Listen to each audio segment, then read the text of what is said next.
Hey guys, what's up everyone? Welcome back to the channel. This is Shivam Dwivedi and you are watching Economics Easy है। दोस्तों आज के session में मैं आपको बताने वाला हूँ AMT के बारे में। जी हाँ दोस्तों, ऑल्टरनेटिव मिनिमम टैक्स के बारे में मैं आपको पूरा डिटेल वर्जन बताऊंगा। इस प्रोविजन को लाने के पीछे क्या रीजन था, इसको क्यों लाया गया, और अगर लेकर भी आए तो इसकी हम कंप्यूटेशन कैसे करते हैं और ये किन किन असेसिस के लिए एप्लीकेबल होता है। ये सारे क्वेश्चंस के मैं आंसर दूंगा। उसके लिए आपको देखनी पड़ेगी वीडियो को पूरी एंड तक, और बहुत सारे इंटरेस्टिंग फैक्ट्स मैं आपको बताने के लिए जा रहा हूं। ठीक है, चलिए दोस्तों स्टार्ट करते हैं आज का session. The session is called minimum alternative minimum tax. अभी क्या होता है, चलो एक काम करते हैं, अभी मैं नोट्स में से नहीं पढ़ा रहा, पहले मैं आपको ना अपना पूरा स्ट्रक्चर बता देता हूँ, मतलब एक ब्रीफ मैप दे देता हूँ, उसके बाद पढ़ाता हूँ कि नोट्स में से क्या क्या चीजें दे रखी हैं। चलो पहले हम थोड़ा सा इसके बारे में जान लेते हैं आखिर कहना क्या चाह रहा है ये। ठीक है, देखो क्या होता है कि जो हमारा इनकम टैक्स डिपार्टमेंट है वो कुछ ज्यादा ही सतर्क है, क्योंकि लोग पता है क्या कहते हैं, इनकम टैक्स डिपार्टमेंट वालों को कहते हैं भैया तुम लॉ बनाओ, वॉलेशन करना तो हम जान रहे हैं क्योंकि रूल होता ही तोड़ने के लिए। नो डाउट यार, वी आर इंडियंस, कहीं ना कहीं से लूपहोल तो निकाल ही लेंगे। तो इनकम टैक्स की चोरी को रोकने के लिए दो तरीके से गवर्नमेंट ने चीजों को तोड़ा। गवर्नमेंट ने कहा कुछ ऐसे छोटे छोटे असेसीज हैं जो कि होते हैं नॉन कॉर्पोरेट एसएससी, मतलब इनकी कोई कंपनी नहीं है, ये अपने अपने इंडिविजुअल है, एचयूएफ है, इस टाइप से हैं, तो इनको बोला गया नॉन कॉर्पोरेट। इनको रोकने के लिए, इनकी टैक्सी चोरी को रोकने के लिए एक प्रोविजन बनाया गया, अभी बताऊंगा वो क्या है। और एक होते हैं हमारे कॉर्पोरेट एसएससीज। कौन से होते हैं? कॉर्पोरेट एसएससीज। ये कॉर्पोरेट एसएससी कौन होते हैं? जैसे कंपनी वगैरह हो गया। तो पता होगा लास्ट क्लास में मैंने आपको कॉर्पोरेट एसएससी की रोकथाम के लिए एक चीज बताई थी, मिनिमम ऑल्टरनेटिव टैक्स के बारे में, याद है? सेक्शन 115 जेसीबी होता है ना, तो जेसीबी में जो जे सी वाला कॉन्सेप्ट है वो हटा दो, बी आ जाएगा, सेक्शन 115 जेबी।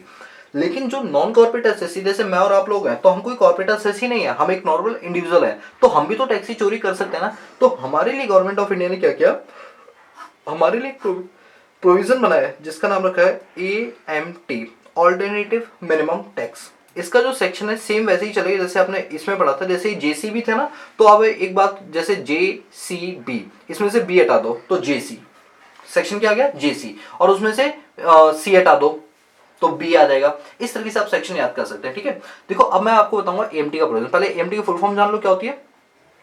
Alternative alternative minimum alternative minimum tax, ये होती है हमारी फुल फॉर्म। ठीक है, एएमटी की। अब ये कहता क्या है, देखो पहली बात तो ये कहता है कि सारे के सारे एसएससी, मतलब कंपनी को छोड़ के बाकी सारे एसएससी जो होते हैं वो इसमें कवर होते हैं। सर सारे एसएससी कौन कौन से होते हैं? जैसे मैंने आपको याद होगा पर्सन की डेफिनेशन पढ़ाई थी सेक्शन 2 सबसेक्शन 31 के अंदर की पर्सन क्या होता है, तो याद उसमें 7 टाइप बताए थे। उन 7 में से कंपनी को छोड़ दो, बाकी सबके ऊपर एएमटी लग जाएगा। जैसे आपका इंडिविजुअल हो गया, जैसे एक आपका क्या हो गया, इंडिविजुअल हो गया। इसी तरह से दूसरे नंबर पे क्या हो गया आपका, हिंदू अनडिवाइडेड फैमिली हो गया, चाहे वो मिताक्षरा हो चाहे वो दयाभाग हो। और तीसरा आपका क्या हो गया, फर्म हो गया। ठीक है, फर्म के केस में भी क्या लग जाएगा आपका, एएमटी का प्रोविजन लग जाएगा। फिर चौथा होता है हमारे पास कंपनी, मत बोलना क्योंकि कंपनी का तो हम मैट प्रोविजन लगा चुके हैं इसके ऊपर। इसके बाद हमारे ऊपर क्या होता है, कंपनी के बाद आता है हमारे पास AOP, एसोसिएशन ऑफ पर्सन और बॉडी ऑफ इंडिविजुअल, और एक आता है आपके पास आर्टिफिशियल जुडिशियल पर्सन, और एक आपके पास आता है लोकल अथॉरिटी। याद रखना 7 लोग होते हैं, लेकिन मैंने अभी 6 लिखे हैं क्योंकि जो हमारा 7वां पर्सन है कंपनी, वो यहाँ पर कवर होगी। कंपनी को हमने यहाँ पर कवर कर दिया।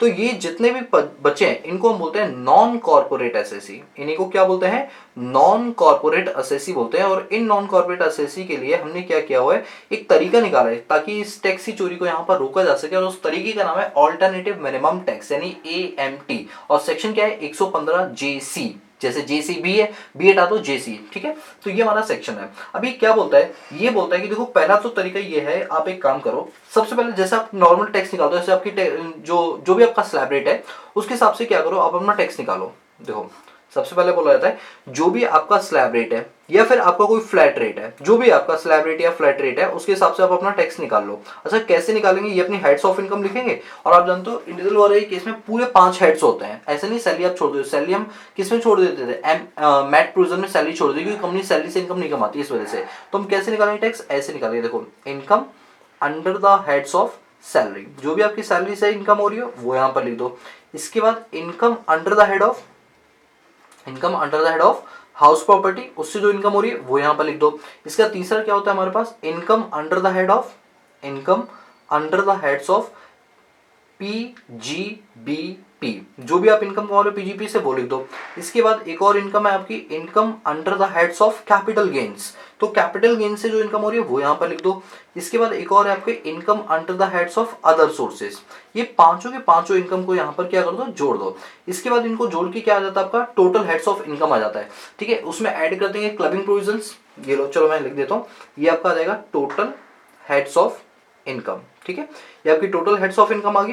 फिर इसमें क्या करेंगे, ऐड करेंगे clubbing of income. Clubbing of income मतलब कभी कभी आप टैक्स चोरी करने के लिए अपनी इनकम को दूसरी शिफ्ट कर देते हो, अपने स्पाउस के नाम, अपने बच्चों के नाम कर देते हो। रियलिटी में वो आप ही की इनकम होती है, इसलिए वो आप ही की इनकम में इनकम टैक्स क्या कर देती है, जोड़ देती है, and that is called clubbing of income. मैं अभी सेक्शंस की बात नहीं कर रहा क्योंकि हमें आपको सीए नहीं बनाना, जो मैं आपको एक एक सेक्शन बताऊँ, जो जरूरी है वो सेक्शन तो जरूर आपको बताऊंगा, ठीक है। तो ये क्लबिंग ऑफ इनकम हो जाएगा। और अगर कोई पिछले साल का लॉस वगैरह है, जिसको बोलते हैं set of and carried forward of losses, अगर इस टाइप का कोई लॉस है तो वो भी यहाँ से क्या कर दो, आप माइनस कर दो।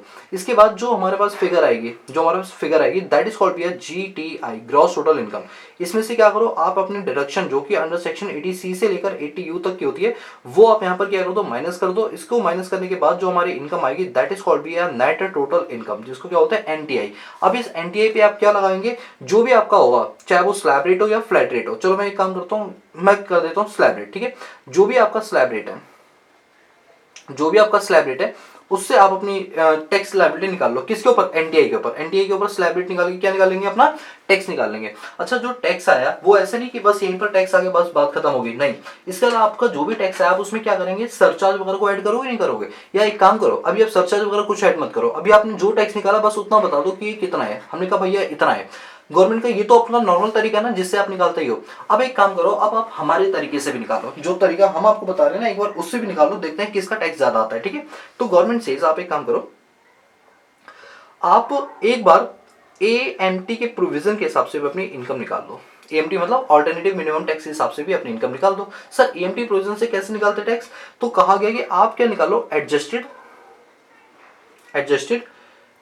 Total income. Adjusted total income निकालो। अभी कैसे निकालेगा, वो सीए निकाल देगा, ठीक है। एडजस्टेड टोटल इनकम का क्या करो, 18.5% आप टैक्स दे दो। क्या दे दो, टैक्स दे दो। अब आपकी ये वाली फिगर और ये वाली फिगर, जो भी दोनों में से हायर होगा वो आप पेमेंट कर दो। जो भी दोनों में से क्या होगा, हायर होगा, वो पेमेंट कर दो। अब इन दोनों में से सेलेक्ट करो हायर कौन सा है, इन दोनों में से क्या करो, सेलेक्ट हायर, सेलेक्ट क्या करो, हायर। अच्छा, जो भी इसमें से सेलेक्ट हायर किया हमने वो यहाँ पर लिख दो, जो भी टैक्स आपका बन रहा हो वो हायर यहाँ पर लिख दो। फिर उसमें अगर सरचार्ज बनता है तो सरचार्ज ऐड कर दो, क्योंकि फाइनल टैक्स लायबिलिटी में सरचार्ज वगैरह ऐड कर रहे हैं ना, क्योंकि यहाँ तो हमने कहीं सरचार्ज ऐड नहीं किया। तो फाइनल आपका जो भी टैक्स लायबिलिटी बनता है उसमें क्या ऐड करते हैं, सरचार्ज। सर इंडिविजुअल हो रहा है कि इसमें सरचार्ज कितना लगता था, चलो अगर आप भूल गए तो मैं आपकी जानकारी के लिए बता देता हूँ, वैसे आपको याद होना चाहिए। अगर आपकी इनकम 50 लाख से ज्यादा है और 1 करोड़ तक है, अगर आपकी इनकम 50 लाख से ज्यादा और 1 करोड़ तक है, तो सरचार्ज का आपका रेट होता है 10%। कितना परसेंट होता है आपका, 10% होता है। इसके बाद यदि आपकी इनकम 1 करोड़ से ज्यादा है और वो 2 करोड़ तक है, तो ऐसे केस में आपका सरचार्ज का रेट होगा 15%। यदि आपकी इनकम 2 करोड़ से ज्यादा है और 5 करोड़ तक है, तो ऐसे केस में आपका सरचार्ज का रेट होगा 25%। और यदि इनकम आपकी 5 करोड़ से ज्यादा है, फिर चाहे कितनी भी हो, तो सरचार्ज का रेट होगा 37%। तो आपका जो भी सरचार्ज आ रहा है वो यहाँ पर क्या कर दो, ऐड कर दो। जब आप सरचार्ज ऐड कर दोगे, इसके बाद फाइनल क्या करोगे, इसके अंदर आप अपना हेल्थ एजुकेशन सेस HEC कितना परसेंट, 4%, वो आप निकाल लोगे, वो यहाँ पर ऐड कर देना। अब जो भी फिगर आएगी that is your final tax liability, that is your final tax liability, जो कि आपको पे ऑफ करनी पड़ेगी। सर यदि मान लो कि हमने जो अपना पास, चलो मैं कुछ केसेस बताता हूँ। लेट सपोज कि अपना जो नॉर्मल टैक्स है, यहाँ पर लिखता हूँ नॉर्मल टैक्स और यहाँ पर लिखता हूँ एएमटी वाला टैक्स, ठीक है। एएमटी वाला टैक्स मैंने नॉर्मल टैक्स निकाला, मेरा बन रहा है 1 लाख रुपए, लेकिन एएमटी के प्रोविजन के हिसाब से अगर मैं देखूं तो मेरा टैक्स बन रहा है 1.5 लाख रुपए। तो सर कितना पे करना पड़ेगा, जो भी इनमें से हायर होगा, जो भी इनमें से हायर होगा, यानी कितना पे करना पड़ेगा, 1.5 लाख, जबकि टैक्स तो बनता है 1 लाख। तो ऐसे केस में 50,000 रुपए का आपको क्या मिल जाएगा, क्रेडिट मिल जाएगा, जो आप कैरेट फॉरवर्ड कर सकते हो अगले साल। यानी अगले साल अगर आपका टैक्स जितना बन रहा है उसमें से 50,000 आप मत पे करना, क्योंकि आप ऑलरेडी इसकी पेमेंट कर चुके हो, तो आपको क्रेडिट फॉरवर्ड मिल जाएगा। अच्छा, क्रेडिट फॉरवर्ड जो वो कितने सालों तक मिलता है, अगेन जैसे मैट के प्रोविजन में 15 साल होता था, यहाँ भी सेम आपको 15 साल तक का प्रोविजन यहाँ पर एप्लीकेबल हो जाए। 15 असेसमेंट ईयर तक आप अपना क्रेडिट यहाँ पर ले सकते हो। सर लेट सपोज कि हमारा नॉर्मल टैक्स लायबिलिटी बनता है 1 लाख रुपए और एएमटी के प्रोविजन से बनता है 80,000 रुपए, तो कितना दे, विच एवर इज हायर, तो आप 1 लाख दे दो, आपका कैरेट फॉरवर्ड कुछ नहीं बनेगा, क्योंकि आपका 1 ही लाख बनता था, आपने 1 ही लाख दिया, कुछ एक्स्ट्रा तो दिया नहीं, तो आपका कैरेट फॉरवर्ड कुछ नहीं बनेगा। तो सर यदि अगर हमने कोई ज्यादा टैक्स की पेमेंट कर दी, नॉर्मल से ज्यादा अगर का टैक्स बनता है, तो जितना ज्यादा बन रहा है वो तो पूरा पे कर दो, और अगले साल उसका क्या मिलेगा, कैरेट फॉरवर्ड। और ये कैरेट फॉरवर्ड कितने सालों तक मिलेगा, कॉन्टिन्यूसली 15 असेसमेंट ईयर तक मिलेगा। सर मान लो हमने 18वें साल लेना तो नहीं मिलेगा, लैप्स हो जाएगा, फिर वो गवर्नमेंट के खाते में चला जाएगा, आपको उसका कोई बेनिफिट नहीं पहुंचेगा। 15 साल तक उसके बेनिफिट को आपको अवेल कर लेना चाहिए। And this provision is called AMT, alternative minimum tax. बोलो क्लियर हुआ? अब मैं आपको अपने नोट्स में से पढ़ाता हूँ, जिससे आपके जो कॉन्सेप्ट्स हैं वो और भी ज्यादा क्या हो जाएंगे, क्लियर हो जाएंगे। चलिए देखिए, AMT का प्रोविजन का जो सेक्शन हमें दे रखा है दैट इज सेक्शन 115JC। कितना? Section 115JC।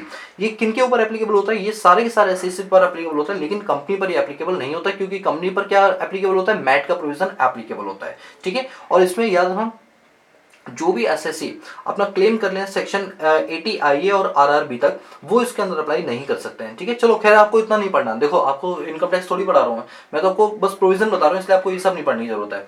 अब यार AMT जो होता है वो हमेशा किस पर निकालते हैं, एडजस्टेड टोटल इनकम। ठीक है, एडजस्टेड टोटल इनकम पे निकालते हैं। और याद रखना, मैं आपको एक चीज बताना भूल गया कि जो आपका ये AMT का प्रोविजन है ये सभी के सभी एसएससी पर अप्लाई नहीं होता। मान के चलो आपके मम्मी पापा कोई टैक्स की रिटर्न भर रहे हो तो उन पर अप्लाई नहीं होगा जब तक उनकी GTI 20 लाख से ज्यादा ना हो। यानी AMT का प्रोविजन वहीं पर एप्लीकेबल है जिसकी जो टोटल इनकम है, मैं यहाँ पर लिखना भूल गया था, अब मैं आपको बताता हूँ, अगर आपकी टोटल इनकम 20 लाख रुपयों से ज्यादा है तो ही आप AMT के प्रोविजन में आओगे, अदरवाइज नहीं आओगे। मान लो किसी पर्सन का पैकेज 60,000 रुपए महीने का है, यानी साल का कितना होगा, 7,20,000, तो वो AMT के प्रोविजन में नहीं आएगा। यानी इसमें बड़े बड़े एसएससीज को इंक्लूड किया है, छोटे एसएससीज पर इतना बर्डन नहीं डाला, बिकॉज वो सीए से एडजस्टेड टोटल इनकम निकलवाएगा, तो भाई सीए तो अपनी फीस लेगा। इस वजह से जो बड़े एसएससीज हैं उनको उनके लिए अप्लाई किया गया AMT का प्रोविजन। अदरवाइज जो नॉर्मल इंसान है जिनकी इनकम 20 लाख से कम है, वो इस तरीके से अपना जो भी टैक्स बनता है वो पे कर दो, उनके ऊपर AMT के प्रोविजन अप्लाई, यानी ये वाले प्रोविजन अप्लाई नहीं होंगे। तो 20 लाख से ऊपर की अगर आपकी इनकम है तो ही AMT लगेगा, अदरवाइज वो AMT का प्रोविजन आपके ऊपर अप्लाई नहीं किया जाएगा। तो वही बात यहाँ पर लिखी हुई है। अरे नोट्स कहाँ गए? हाँ ये रहे। चलिए, सबसे लिखा AMT का जो प्रोविजन है वो अप्लाई नहीं होगा यदि आपकी adjusted GTI individual HUF AOP BOI does not exceed 20 lakh रुपए। अगर आपकी 20 लाख रुपए से एक्सीड नहीं हो रही है, यानी उससे कम है, तो in that case AMT provision will not be applicable. और अगर हम रेट की बात करें तो रेट कितना है, इन जनरल जो है रेट वो कितना है, 18.5% है। लेकिन IFSC के लिए आपको याद है मैंने मैट के प्रोविजन में बताया था, उनके लिए कितना है, 9%। जैसे वहां भी 9% था, यहाँ भी क्या रहेगा आपका 9% रहेगा। बोलो क्लियर है? ये सब डेफिनेटली क्लियर है। आपको क्या करना पड़ेगा, पहले कंप्यूटेशन ऑफ टैक्स लायबिलिटी निकालनी पड़ेगी अपने नॉर्मल तरीके से, जो भी आपका टैक्स बनता है, और AMT के प्रोविजन से जो आपका एडजस्टेड टोटल इनकम होगा उसको मल्टीप्लाई करते हैं, 18.5% है। और अगर आप इंटरनेशनल फाइनेंशियली सिक्योरिटी जो आपकी सोली कन्वर्टेबल फॉरेन एक्सचेंज है उनके लिए कितना है, 9% है। तो आप दोनों में से जो भी हायर है वो आप उठा लोगे यहाँ पर, फिर आप जो भी डायरेक्शन देना चाहते हैं वो दे दें, और जो भी डायरेक्शन आप सेक्शन 80 10 डबल। अच्छा, ये एडजस्टेड टोटल इनकम निकालने का तरीका बता रखा है, ये आपको देखने की जरूरत नहीं दोस्तों। अगर आप देखना चाहो तो देख लो, अदरवाइज आपको इतना इन डेप्थ में जाने की जरूरत नहीं, बुक में तो ये भी नहीं दे रखा है। ठीक है, चलिए इसके बाद है कि आप जो भी AMT का प्रोविजन निकाल रहे हो, पहले अपने नॉर्मल टैक्स लायबिलिटी को देखो कितना टैक्स बन रहा है, फिर आप एडजस्टेड GTI का 18.5% का जो भी दोनों से ज्यादा होगा वो आप सेलेक्ट कर लो, फिर उस पर सरचार्ज पे करो 10%, 15%, 12% तो है ही नहीं, 25 और 37% के हिसाब से पे कर दो, बाद में हेल्थ एजुकेशन से जोड़ दो, आपका ये आ जाएगा। AMT का जो टैक्स का प्रोविजन है टैक्स क्रेडिट का, वो अगले 15 सालों तक आपको क्या रहेगा, मिलता रहेगा। लेकिन अगर वो 15 साल लैप्स हो गए तो फिर आपको उसका बेनिफिट यहाँ पर नहीं मिलेगा। बोलो क्लियर है? बाकी आपको ये सब पढ़ने की जरूरत नहीं है, ऑडिट वगैरह रिपोर्ट है, filing of return of income, इतना ज्यादा डिटेल में जाने की जरूरत बिल्कुल भी नहीं, क्योंकि ये CA फाइनल ईयर वाली चीजें मैंने यहाँ पर लिखी हुई है। बट आपके लिए जितना रिलेवेंट है उतनी चीजें मैंने आपको बता दी। नाउ अब आपको समझ में आ गया हो कि मैट का प्रोविजन और AMT का प्रोविजन क्या होता है, क्योंकि दोनों वीडियोस के अंदर मैंने दोनों चीजें क्या कर दी, बिल्कुल क्लियर कर दिया। ठीक है दोस्तों अगर आप ये नोट्स लेना चाहते हैं फ्री ऑफ कॉस्ट, आप इनके प्रिंट आउट निकाल के अपने लिए यूज करना चाहते हो, तो ये सारे के सारे नोट्स आपको हर चैप्टर के, जो रमेश सिंह की जो बुक है इसके हर चैप्टर के नोट्स आपको मिल जाएंगे हमारे टेलीग्राम चैनल पे। लेकिन ग्रुप को ज्वाइन करना पड़ेगा, ग्रुप का नाम है इकोनॉमिक्स इजी है, लिंक डिस्क्रिप्शन बॉक्स में रखा है, ज्वाइन कर लो, फ्री ऑफ कॉस्ट सारे के सारे नोट्स मिल जाएंगे। प्रिंट आउट निकलवाओ धड़ल्ले से, अराउंड 500-600 पेज के सारे चैप्टर्स कंप्लीट हो जाएंगे, जिसके बाद आपको लिखने वाला जो टाइम है वो आपका पूरा बच जाएगा। ठीक है, सो गाइस ये आज की क्लास कर रहा था। ठीक है, so guys that's all about this video lecture series. So guys if you like the video, give a big thumbs up and subscribe the channel and press the bell icon so that you notified all the time when I post new video on this YouTube channel। बाकी मिलते हैं next class में, तब तक के लिए peace out.